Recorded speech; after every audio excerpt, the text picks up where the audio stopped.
Hello everyone, আমি প্রিয়া। আজ যাচ্ছি বাংলার অক্সফোর্ড মানে নবদ্বীপে।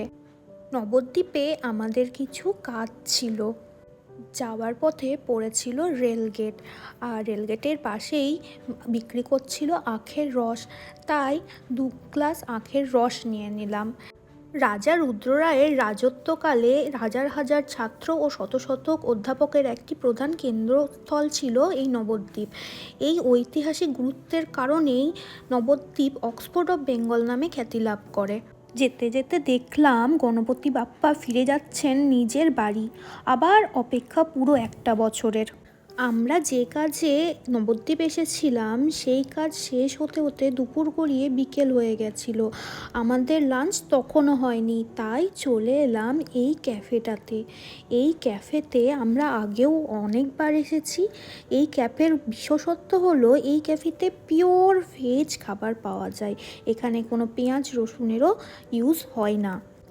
এই ক্যাফেতে পেয়ে যাবে প্রচুর খাবারের অপশন, আর পুরোটাই ভেজ। মেনু থেকে ফার্স্টেই অর্ডার করে দিয়েছিলাম ব্লুবেরি মোহিতোর।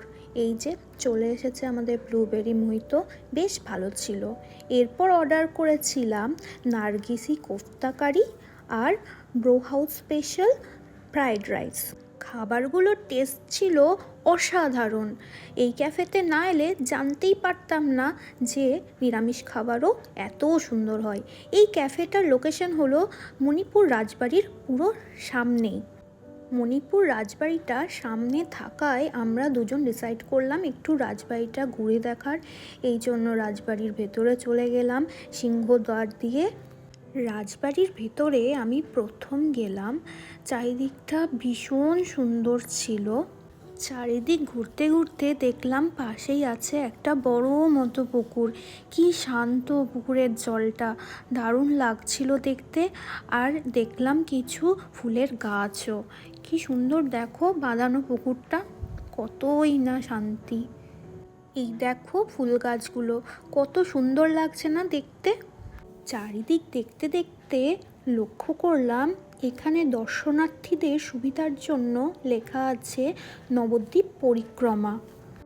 তো বন্ধুরা, এইভাবেই কেটে গেল আমার আজকের দিন। দেখা হবে আবার একটা নতুন ভিডিওতে। আপনারা সবাই ভালো থাকবেন। টাটা।